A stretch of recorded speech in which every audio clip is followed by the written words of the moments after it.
Hello friends, स्वागत है आपका अपना YouTube channel study with Mukesh GS में। बिहार पुलिस, बिहार दरोगा का आज हम लोग प्रैक्टिस सेट 3 देखेंगे। यह वीडियो प्रतिदिन 7 बजे सुबह 50 प्रश्नों के साथ अपलोड किया जाता है।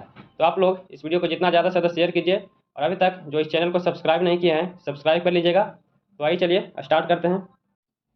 किस बात में उच्चतम न्यायालय में यह व्यवस्था दी कि प्रस्तावना संविधान का एक भाग है? तो प्रस्तावना संविधान का एक भाग है। यह केशवानंद भारती बनाम 1973 ईस्वी को यह कहा गया था कि प्रस्तावना एक संविधान का भाग है। इसका आंसर ए सही है। अगला प्रश्न है, निम्नलिखित में कौन राज्यों के पुनर्गठन से संबंधित नहीं है? तो राज्यों के पुनर्गठन से संबंधित इनमें से कौन नहीं है?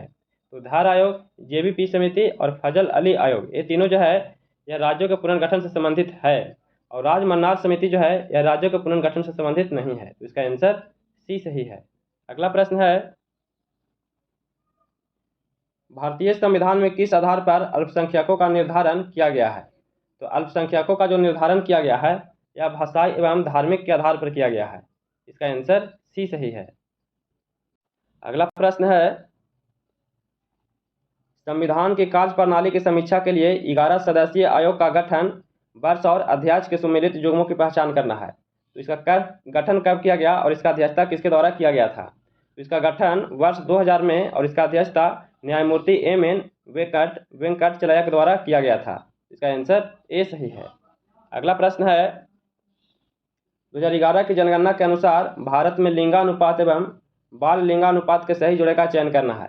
तो भारत के लिंगानुपात और बाल लिंगानुपात के सही जोड़े कौन से हैं? तो इसका भारत का लिंगानुपात 943 और बाल लिंगानुपात 919 हो जाएगा। तो इसका आंसर ए सही है।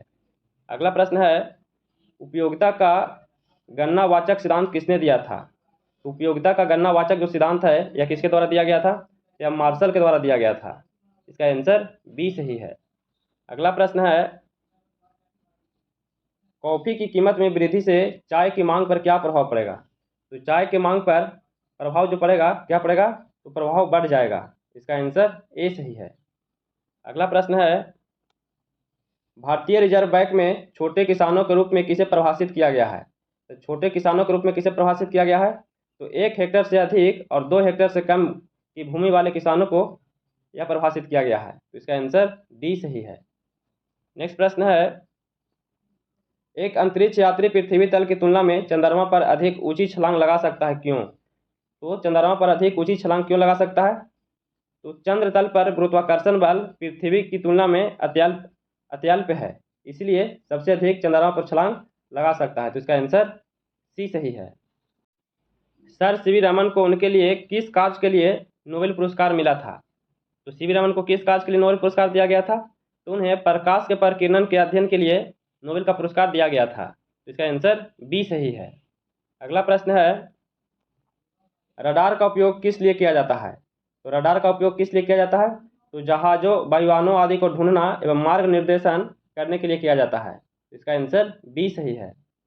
अगला प्रश्न है, रेटिना पर कैसा प्रतिबिंब बनता है? तो रेटिना पर जो है कैसा प्रतिबिंब बनता है? तो वस्तु से छोटा एवं उल्टा प्रतिबिंब बनता है। वस्तु से छोटा एवं उल्टा बनता है। तो इसका आंसर डी सही है। पानी की बूंद किसकी भांति प्रतीत होती है? तो पानी की जो बूंद है यह किसकी भांति प्रतीत होता है? तो यह अवतल लेंस के भांति प्रतीत होता है। इसका आंसर डी सही है। अगला प्रश्न है, मानव शरीर का प्रतिरोध गीला में किसके समतुल्य होता है? तो मानव शरीर का जो प्रतिरोध है यह किसके समतुल्य होता है? यह 10 के पावर 6 ओम के समतुल्य होता है। इसका आंसर सी सही है। अगला प्रश्न है, इनमें से किस अम्ल का प्रयोग फोटोग्राफी में होता है? तो किस अम्ल का प्रयोग फोटोग्राफी में होता है? तो इसमें ऑक्जेलिक अम्ल का प्रयोग किया जाता है। इसका आंसर बी सही है। अगला प्रश्न है, सोडियम वेपर लैंप का प्रयोग स्ट्रीट लाइट में किया जाता है, क्योंकि? तो सोडियम वेपर लैंप का जो प्रयोग किया जाता है स्ट्रीट लाइट में क्यों किया जाता है? क्योंकि मोनोक्रोमैटिक होता है, प्रकाश मोनोक्रोमैटिक होता है एवं जल बूंदों द्वारा अलग नहीं होता है, इसीलिए किया जाता है। तो इसका आंसर सी सही है। अगला प्रश्न है, किस विटामिन को शरीर संचित नहीं कर सकता है? तो किस विटामिन को शरीर संचित नहीं कर सकता है? तो विटामिन सी को संचित नहीं कर सकता है। इसका आंसर सी सही है। निम्न में कौन सा युग्म गलत है? इनमें से कौन सा युग्म गलत दिया गया है? प्लेग जो है वह चूहा से बिल्कुल सही है। रेबीज जो है वह कुत्ता को काटने से होता है, यह भी सही है। टेम्प वार्म जो है यह सुअर के काटने से होता है, यह भी सही है। पोलियो जो है यह बंदर के काटने से नहीं होता है, यह गलत है। तो इसका आंसर डी हो जाएगा, यही गलत दिया गया है। अगला प्रश्न है, किसी दर्पण से आप चाहे कितनी भी दूरी पर खड़े हो, आपका प्रतिबिंब सदैव सीधा प्रतीत होता है, यह संभव दर्पण है। तो यह किस दर्पण में ऐसे हो सकता है? या तो समतल या तो उत्तल में हो सकता है, या तो समतल या तो उत्तल में हो सकता है। इसका आंसर डी सही है। अगला प्रश्न है,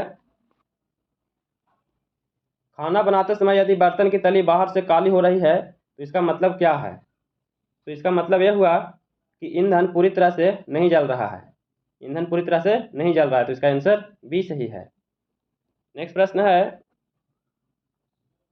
तंतुपास्ती संधि कहाँ स्थित है, कहाँ पाई जाती है? तो तंतुपास्ती जो है संधि यह कहाँ पाई जाती है? तो यह कपाल में पाया जाता है। इसका आंसर डी सही है। अगला प्रश्न है, मानव शरीर का कौन सा अंग अल्जाइमर रोग से प्रभावित होता है? तो कौन सा अंग जो है वह अल्जाइमर रोग से प्रभावित होता है? तो मस्तिष्क होता है। इसका आंसर बी सही है। अगला प्रश्न है, निम्न में कौन सा सुमेलित नहीं है? इनमें से कौन सा सही सुमेलित नहीं है? तो सिल्वर ब्रोमाइड जो है यह कृत्रिम प्रकाश संश्लेषण है, यह सही सुमेलित नहीं है। इसका आंसर ए हो जाएगा, यही गलत दिया गया है, और बाकी ये तीनों जो है बिल्कुल सही है। अगला प्रश्न है, इनमें कौन विद्युत चुंबकीय तरंग का उदाहरण नहीं है? इनमें विद्युत चुंबकीय तरंग का कौन सा उदाहरण नहीं है? एक्स किरणें, गामा किरणें और परावैंगनी किरणें, ये तीनों जो है विद्युत चुंबकीय का उदाहरण है, लेकिन पराध्वनिक जो किरणें हैं यह विद्युत चुंबकीय तरंग का उदाहरण नहीं है। इसका आंसर डी हो जाएगा, यही नहीं है। समुद्री वातावरण में मुख्य प्राथमिक उत्पादक होते हैं। तो समुद्री वातावरण में मुख्य जो प्राथमिक उत्पादक होते हैं वह फाइटोप्लैंक्टॉन्स होता है। क्या होता है? फाइटोप्लैंक्टॉन्स होता है। इसका आंसर ए सही है। मास्टर ऑफ गॉड्स किस ग्रह को कहा जाता है? तो मास्टर ऑफ गॉड्स जो है किसे कहा जाता है? यह जो कहा जाता है यह बृहस्पति को कहा जाता है। इसका आंसर बी सही है। अगला प्रश्न है, मंदाकिनी एवं अलकनंदा के संगम पर स्थित है। तो मंदाकिनी एवं अलकनंदा के संगम पर जो स्थित नगर है वह कौन सा नगर है? वह रुद्रप्रयाग नगर है। इसका आंसर सी सही है। भारत में सर्वाधिक भूभाग में किस प्रकार की मिट्टी पाई जाती है? तो भारत में सर्वाधिक भूभाग पर जो मिट्टी पाया जाता है वह किस प्रकार का पाया जाता है? तो जलोढ़ मिट्टी पाया जाता है। इसका आंसर बी सही है।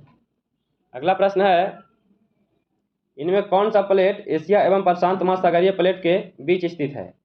तो एशिया एवं प्रशांत महासागरीय प्लेट के जो बीच स्थित है वह कौन सा है? वह जो प्लेट है वह फिलिपियन प्लेट है। कौन सा प्लेट है? फिलिपीन प्लेट है। इसका आंसर सी सही है। अगला प्रश्न है, देवताओं का प्रिय धाम विजय को ही श्रेष्ठ विजय समझा जाता है, यह किस शासक के शिलालेख में वर्णित है? यह जो है किस शासक के शिलालेख में वर्णित है? यह जो वर्णित है अशोक के 13वें शिलालेख में स्थित है। इसका आंसर सी सही है। अगला प्रश्न है, मौलाना अबुल कलाम आज़ाद ने 1912 के एक उर्दू साप्ताहिक अल हिलाल शुरू किया था। सरकार द्वारा उस पर प्रतिबंध लगाने के बाद अल बिलाग की स्थापना उन्होंने कब किए थे? तो अल बिलाग की स्थापना कब किया गया था? तो अल बिलाग की स्थापना 1915 ईस्वी में किया गया था। इसका आंसर सी सही है। अगला प्रश्न है, the college of the Indian revolt निम्नलिखित में से किसकी एक पुस्तक थी? तो the college of the Indian revolt जो है यह किनके द्वारा लिखा गया था? तो यह सैयद अहमद खान के द्वारा लिखा गया था, इन्हीं के द्वारा यह पुस्तक लिखा गया था। तो इसका आंसर डी सही है। नेक्स्ट प्रश्न है, सुल्तान पृथ्वी पर ईश्वर का प्रतिनिधि है और उनका स्थान केवल पैगंबर के पश्चात है, यह किस सल्तनतकालीन शासक ने कहा था? यह किस सल्तनतकालीन शासक के द्वारा कहा गया था? यह जो कहा गया था बलबन के द्वारा कहा गया था। इसका आंसर ए सही है। अगला प्रश्न है, रंजीत सिंह की राजनीतिक राजधानी लाहौर थी, किस नगर को उसकी धार्मिक राजधानी कहा जाता था? तो किस नगर को धार्मिक राजधानी कहा जाता था? तो अमृतसर को कहा जाता था। तो इसका आंसर ए सही है।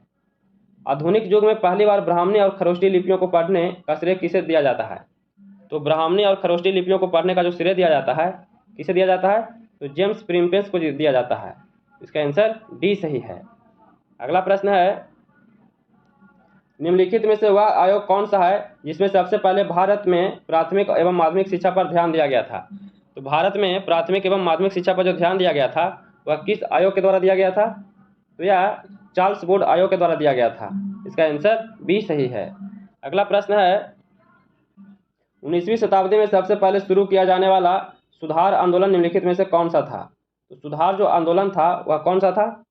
तो वह ब्रह्म समाज आंदोलन था। इसका आंसर बी सही है।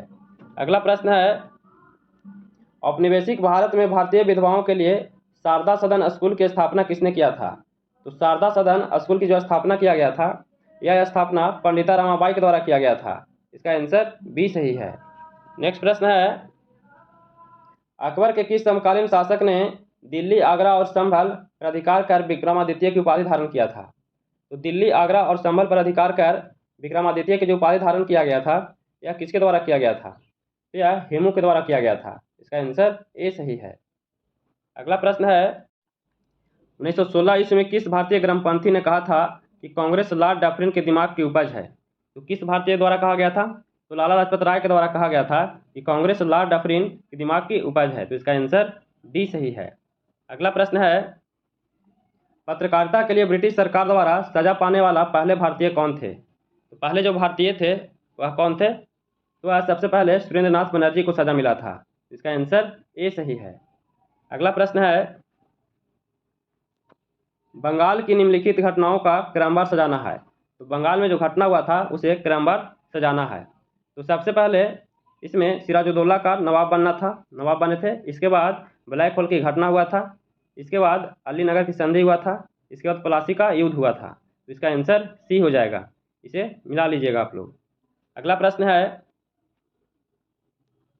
ऋग्वेद में सर्वाधिक चर्चा किस जानवर का मिलता है? तो ऋग्वेद में सर्वाधिक जो चर्चा मिलता है वह किस जानवर का मिलता है? तो सबसे अधिक घोड़ा का मिलता है। इसका आंसर बी सही है। अगला प्रश्न है, महावीर स्वामी ने जैन धर्म के पूर्व के 4 व्रतों में किस एक व्रत को जोड़ा था? तो किस एक व्रत को जोड़ा था? तो इसमें ब्रह्मचार्य को जोड़ा था। इसका आंसर बी सही है। नेक्स्ट प्रश्न है,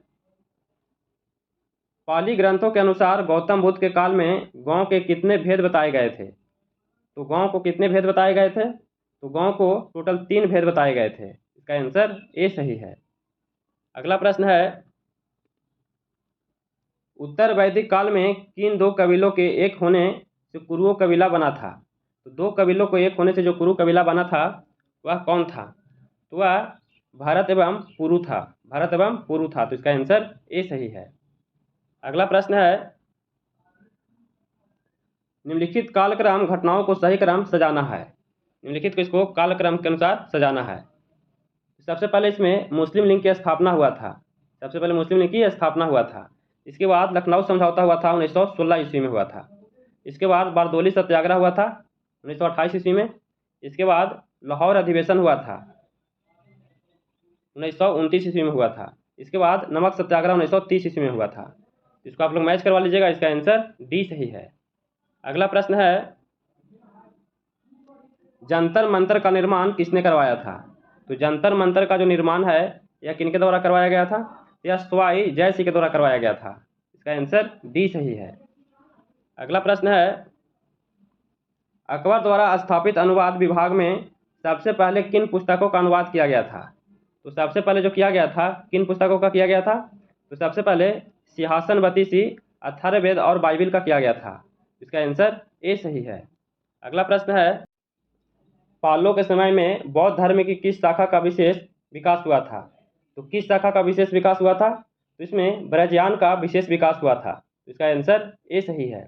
तो कैसा लगा वीडियो? अगर ये वीडियो पसंद आ रहा होगा तो please like share and subscribe कीजिएगा, दोस्तों के पास शेयर कीजिएगा। फिर मिलते हैं नए वीडियो के साथ। जय हिंद।